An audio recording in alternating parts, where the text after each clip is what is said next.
I'm a long time traveling here below, a long time a-traveling away from my home. I'm a long time traveling here below, gonna lay this party down.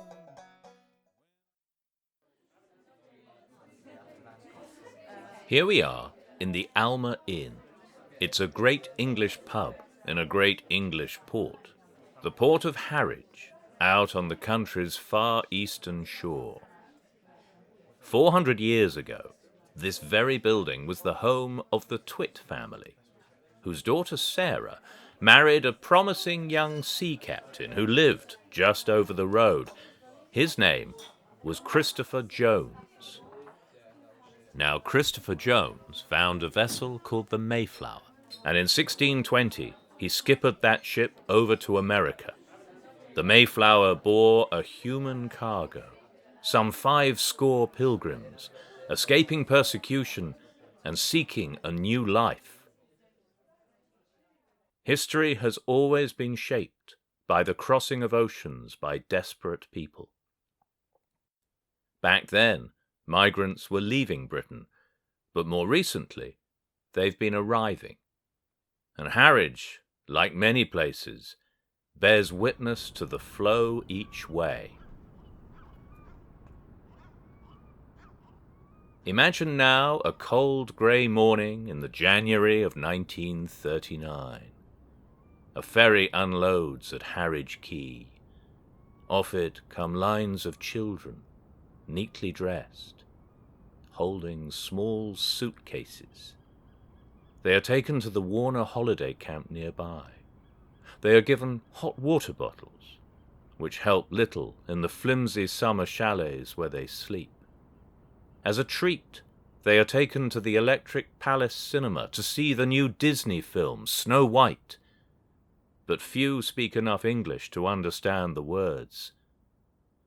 Gradually, the children are dispersed around Britain, still clutching their small suitcases, off to find their new homes and new parents.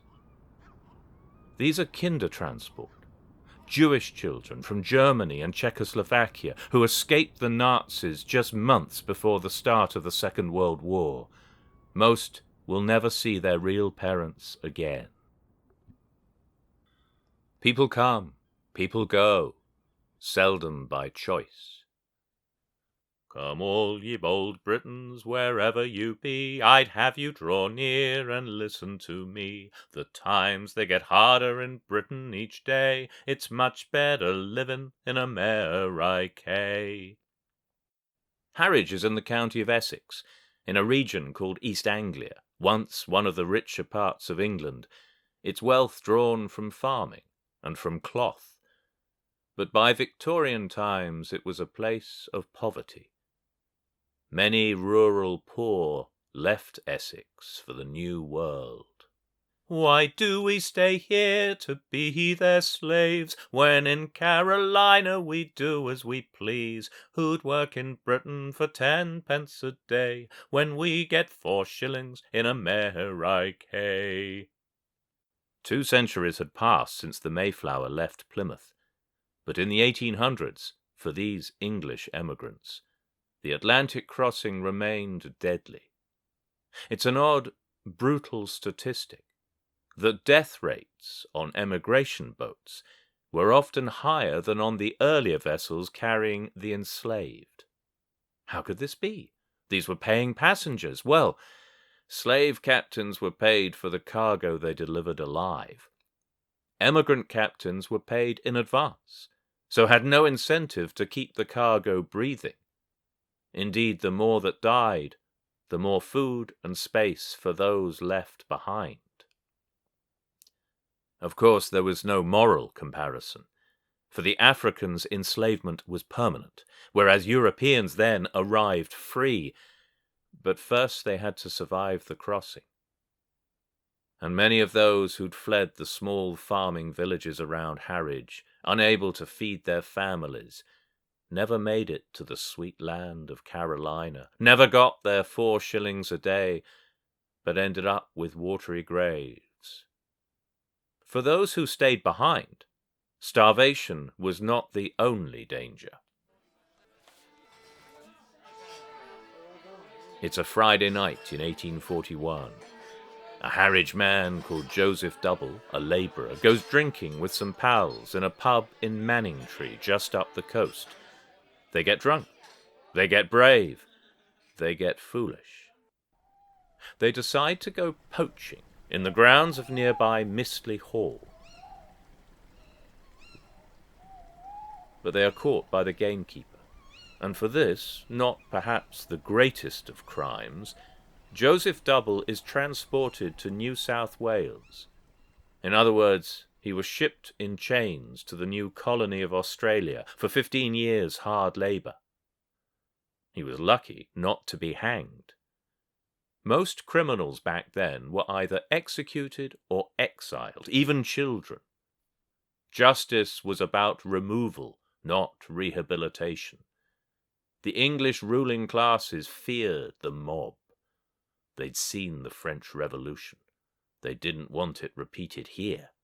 So they simply killed or exported any poor they saw as a threat. For Joseph Double, that meant a one-way ticket to the other side of the world. He never returned to Harwich.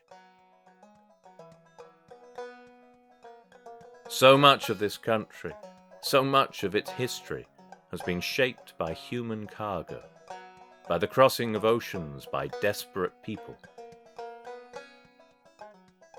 The place where Joseph Double went poaching, Mistley Hall, just near Harwich, was a grand house built in the early 1700s by a fellow called Richard Rigby. He was a rich man, and he made his money in the West Indies. He traded enslaved Africans and ran estates in Jamaica and Antigua. Those enslaved never stepped foot in England, but the profit from their pain helped shape this country and its landscape. Now let's head west, a few miles beyond Mistley Hall, where we find an old village called Boxted. In medieval times, this area got rich from the cloth trade. Cloth merchants tended to become Puritans, and by the early 1600s they were feeling the heat of a Catholic-minded King James I. This was the heat that drove the Pilgrims from Plymouth in 1620. Their ship, the Mayflower, then spurred a great migration of other Puritans. Amongst them were a group from this part of East Anglia, who called themselves the Massachusetts Bay Company. They left in 1630 aboard a fleet of 10 ships. 200 died during the crossing. 700 arrived. And many of the families from Boxted settled in an area called Watertown, just up the Charles River from Boston. The vicar of Boxted, the Reverend George Phillips, became the first minister at Watertown. Look into your own family story. You'll likely find migration somewhere. People fleeing poverty, or persecution, or simply seeking adventure. Look into a place like Harwich and you'll find these stories laced through life everywhere. And from here, in the streets around the Alma Inn, you can breathe the air shared once by Joseph Double, bound in chains for Australia. Of child refugees from Nazi Germany, scared and alone.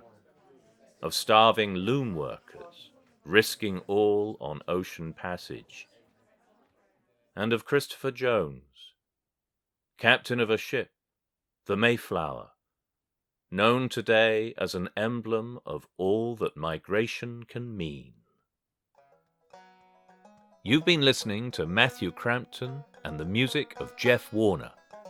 Find out more at matthewcrampton.com and my book, Human Cargo, Songs and Stories of Emigration, Slavery and Transportation. This has been a Muddler production.